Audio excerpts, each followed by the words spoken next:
Hello everybody and welcome to the United Stand. This is your Monday GOLDBRIDGE rant. Every week United are playing, we'll pick it up the morning after and discuss how we're feeling about it. And look, there's lots and lots to discuss. I think that game, even a day later, there's just so many avenues you can go off. But what I want to start off with, and I'm just going to move on from this very, very quickly, whether you're Ollie in or you're Ollie out, I really wish United fans would get on the same page as this, because I don't think there's many things we can get on the same page with at the moment. But change the manager or not, and I'm not saying it's right to keep him or right to get rid of him, but what I am saying is what's going to change. We've got owners who don't support the club and are only interested in taking your money. We've got Ed Woodward, who is the CEO, who is only interested in pleasing the owners. If we were to remove Ole Gunnar Solskjaer, the next manager faces the same problem. He probably comes into the club and says, Lingard's not good enough, and gets told, yeah, but he makes a lot of money on merchandising. Pogba's too inconsistent. Yeah, but he makes a lot of money on merchandising. The manager in that football club gets dictated to, and people need to wake up to that. And Ollie can say whatever he bloody well likes to make himself look good to the owners, but the reality is Van Gaal said it, Moyes said it, Mourinho said it. The ownership of that club is not focused on football, it's focused on business, and they run the football club that way. Ole Gunnar Solskjaer is not in charge of Manchester United, neither was Mourinho, neither was Van Gaal, and neither was Moyes. And I'm not saying that any of them don't deserve the sack for what's going on the pitch, but it won't change on the pitch as well until we change it off the pitch, and that's not happening anytime soon, because you're all shouting Ollie out, whoever is shouting Ollie out, but the point is the person making the decision are these people who don't support our club. They're just businessmen, and you know, there's a hypocrisy to it. I'm not saying Ollie out was the wrong thing to say, but it won't change while the people in charge are in charge, and I've got to keep saying that. I've got to start off with that. I want to talk about VAR. I want to talk about a few things, but let's feed the Ollie out, I suppose, argument and the Ollie in argument as well. I want to do both. But interestingly enough, I said this yesterday. At what point at what point did we become this that we are now? In a sentence, why are Manchester United where they are now, and why have the expectations dropped?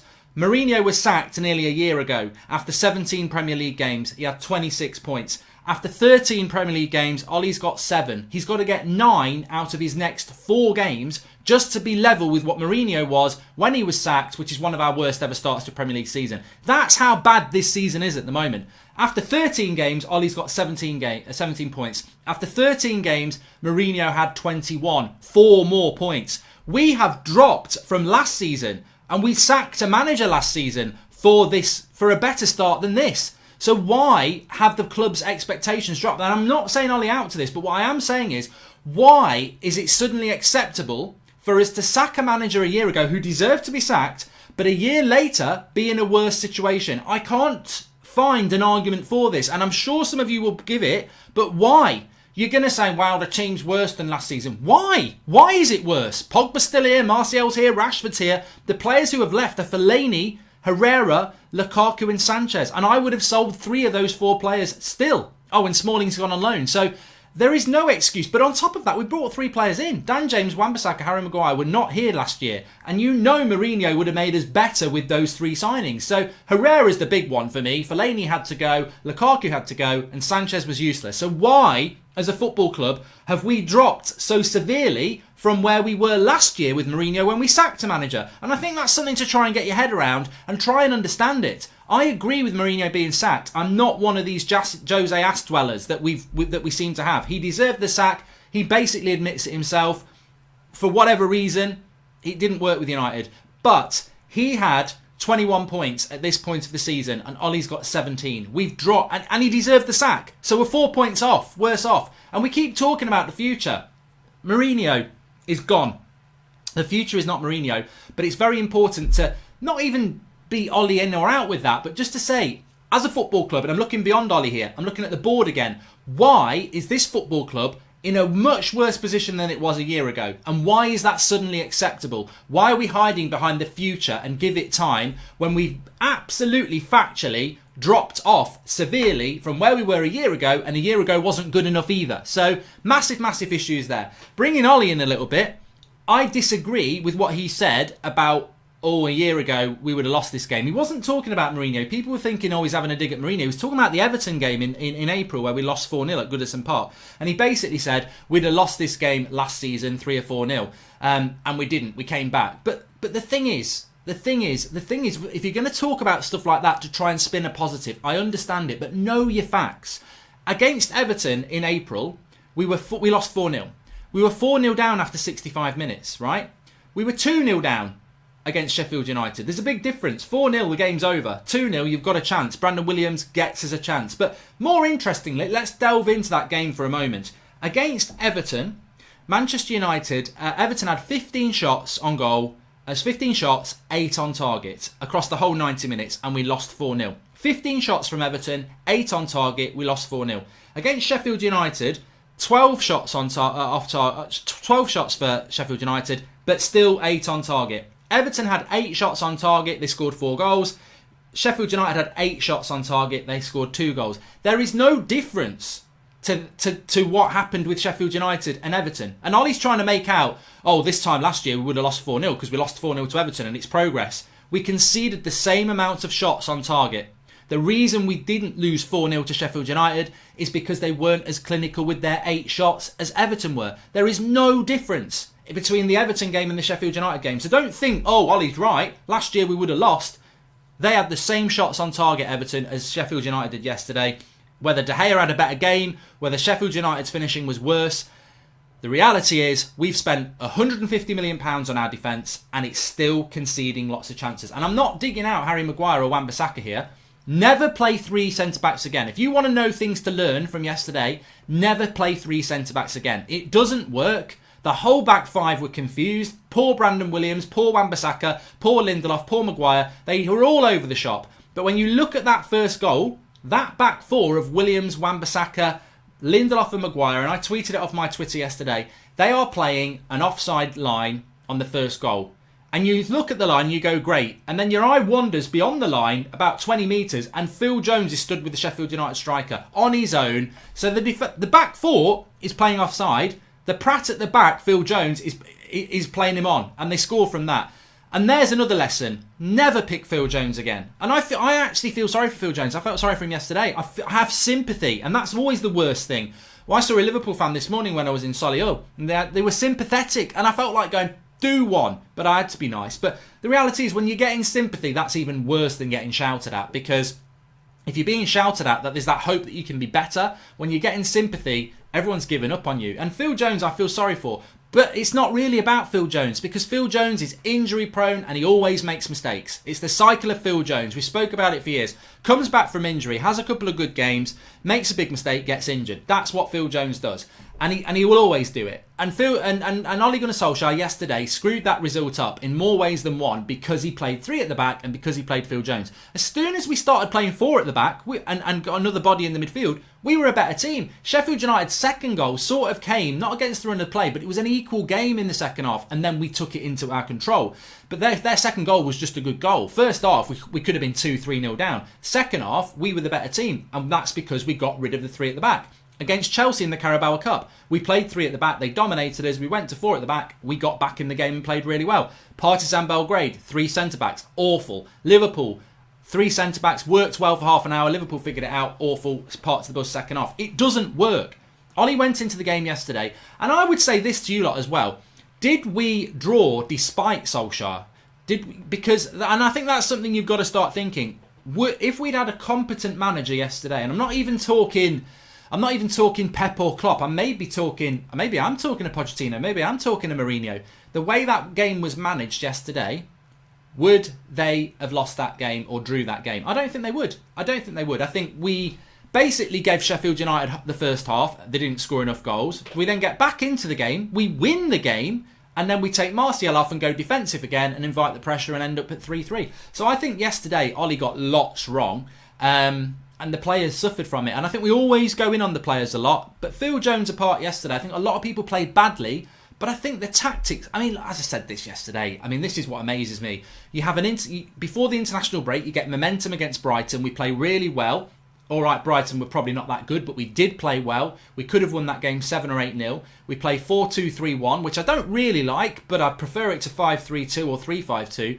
And then we have an international break. A lot of people go on international break You don't get to train much before the game against Sheffield United. You lose a bit of momentum. What do? You're going against the team that's banging form, that plays a system they know like the back of their hand. What do? You change the formation from the one that you've just won with against Brighton and try and be clever and do something that absolutely backfires big time. That was tactical naivety yesterday, and I don't care what anybody says. Tactical naivety. Now on Ollie, I'll stick with what I said. I think after the Man City game, we'll know a lot more about Ole Gunnar Solskjaer. I was talking to Flex this morning.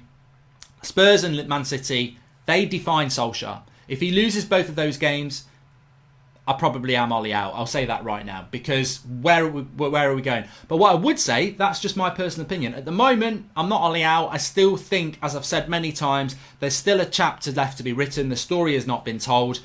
Let's see what happens with that. The second thing is, as I said at the start, you sack Solskjaer, whoever comes in, they've still got them plonkers above them and nothing's changing. And that's the sad thing today, and we've known it for ages.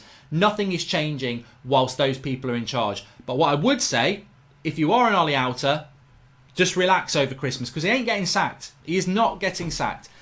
He is not getting sacked because United are just desperate to get to January. They'll spend a little bit more money, and they'll hide behind this time. They're going to hide behind time. Solskjaer will not get sacked.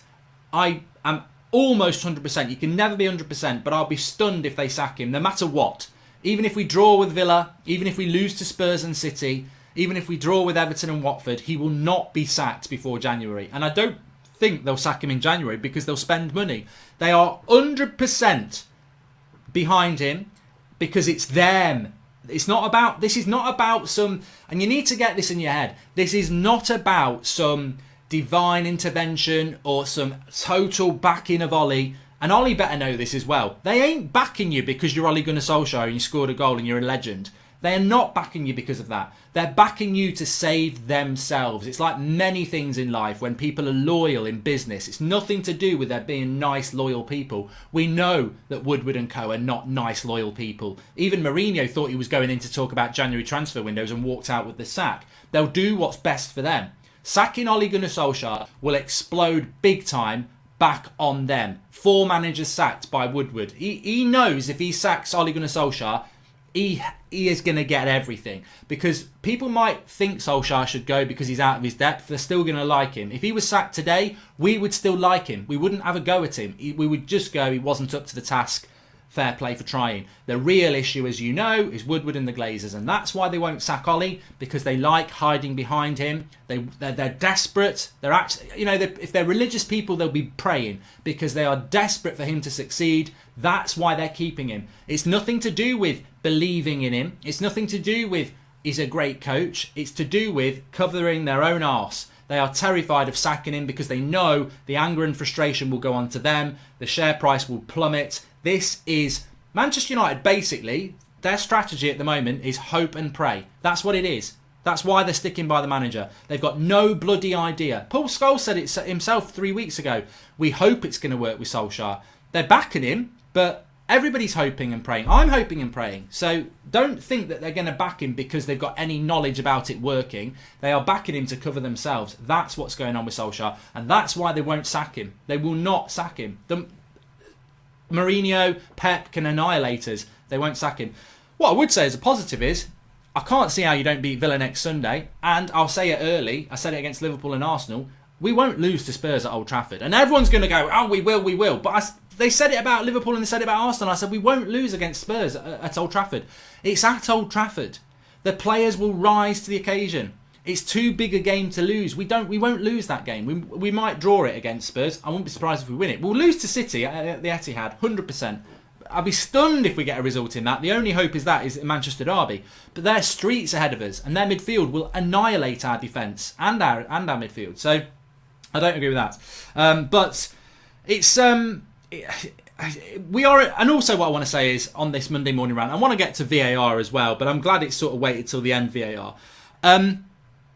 We are a mid-table club, and we need to understand that. We are 9th. We are mid-table club. That is what we are. Whether we can change that, whether it gets worse, I've said this so many times this season. I hate it. It's way below the expectations of where we should be. We are the Juventus of England. We are the Bayern Munich of England. We are the Real Madrid and Barcelona of England. We are the PSG of England. We should be doing what biggest clubs in this country do and be comfortably in the top 2 fighting for the title every year. We are inept. We are absolutely inept at doing that.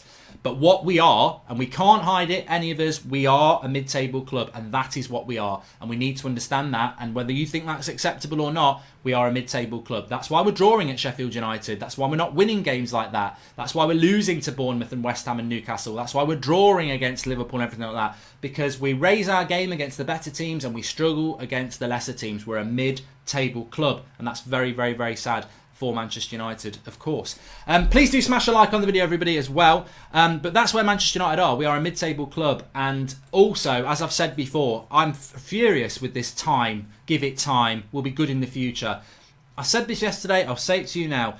It's great you've got a future vision. But, it works if you're Leicester and Chelsea. Because in the future, Frank Lampard can say, when I get into the transfer market and I can start doing a little bit, and as with these players get older and older, in the future, we will be fighting for a title. And you believe that of Lampard because you can... And this is the best example. If Lampard was to say, give me time, in the future we're going to be winning titles, you would go, yeah, you can see it. He's not even had a transfer market yet. He's playing young players. They're only going to get better. And they're playing really well now. I can see the vision. This is where United are underselling the fans. They talk about the future. The players talk about the future. The manager talks about the future. The club talks about the future. Give it time, future, give it time. But currently... we ain't doing what Chelsea are doing. There isn't any real progression on the football pitch. There are glimpses of great players in the future. Brandon Williams, Mason Greenwood, Rashford looks good. Martial looks good at times. That defence can get better, but we're not playing as a football club. You've got to see the system. People don't understand this. Future and time is most important if you have a system. We have no system, we have no vision, we have no structure, we have no leadership, we have no philosophy. How can we be better in a year or 2 years when we haven't got the fundamentals? I can see some of the players being good. I can see if Frank Lampard was in charge of United, I would be, and we were playing well, you'd go, we're only going to get better. But this future talk is bollocks. It really is, because you've got to grind now to be successful in the future. We're not grafting now. We're just talking about the future with a cigar on. And yesterday was panic. We lost that game. Everybody shit themselves. We went gung-ho and we won the game. And then we defended and we let them back in. But people saying we should play like we did in the last 20 minutes against Sheffield United. You don't know football. That was gung-ho. Most teams would pick you apart. But Sheffield United had thought the job was done, went into third gear, sat back and thought they won't score. And then the momentum was with us, and the Sheffield United shouldn't have got back in the game, and they did. But you can't play 4-2-4 every game. You'll get annihilated. It was just a circumstance, a gung-ho approach. On VAR, just going to say on VAR, I'm fed up of it. I hate it. I can't stand VAR. It shouldn't be in the game. It's massively confusing. When that ball hits that Sheffield United player there, that's a handball to me, because it comes across his body. How the hell can you shoulder it to stop a ball that's coming across like that? If you're shouldering it, it should have bounced miles in front of him. It should not be stopping. You can't control the ball with your shoulder. There's got to be a bit of shoulder and arm. You've got to cushion it. You can't instantly stop a ball coming across your body and control it with your shoulder like that. You can't. There's an element of arm in it. For me, it's a handball. And also, the Champions League final, Spurs gave a penalty away for Sissoko hitting the ball in exactly the same place. So it's the inconsistency. VAR is absolutely pants. I can't stand it. I don't like it. Every weekend we're talking about it. The Sterling offside was ridiculous. There was a goal for Wolves that the referee said it was offside before he'd actually let it play on, and VAR would have said it was onside. It's a bloody joke. It's ruining the game. But Manchester United should have won that game without VAR saving us. That was a chance for Sheffield United, and regardless of whether he handballs it or not, he still should have scored. It was still a goal-scoring chance that we conceded. So my sympathy with Manchester United evaporates on that point, that we shouldn't have been conceding chances like that in the box. I think it's a handball. People will say, well, you need to understand the rules, it hits his shoulder. I'm saying I don't think it is all shoulder. I don't see how you can stop a ball coming across like that and instantly control it with your shoulder. I think it's an impossibility. I think there's an element of arm there. I think there is an inconsistency, but I ain't going to moan on about it any more than that. It's more of a VAR argument. The reality is Sheffield United did deserve something from the game yesterday, and United invited them back into the game. So I've got no sour grapes. I'm not saying that, you know, I think on another day that would have been disallowed, and I wish it had been, because we would have got 3 points. But ultimately, we're the masters of our own downfall, and I would leave this game saying we should have won that game. The reason we didn't win it was because of Ollie yesterday. Tactically, it was all over the place. All over the place. There was moments of brilliance. There was moments of absolute ineptitude. And then at the very end, you win a game and you draw it. So just, there's more to come. There is more to come. And you will have your say now. I've had my say. Please do smash a like on the video. Get your comments in below. We're back at 8 o'clock tonight with a call-in. So, you know, if you want to call in and have your say, but you get your comments in below about how you feel. I want to be reading some of those and bring them in this show tonight at 8 o'clock. But thanks everyone for watching. Ultimately, for me, we're going to learn a lot after the Spurs and Man City game as to where we are. But as of now, we're a mid-table club, and that's not acceptable. Thanks for watching.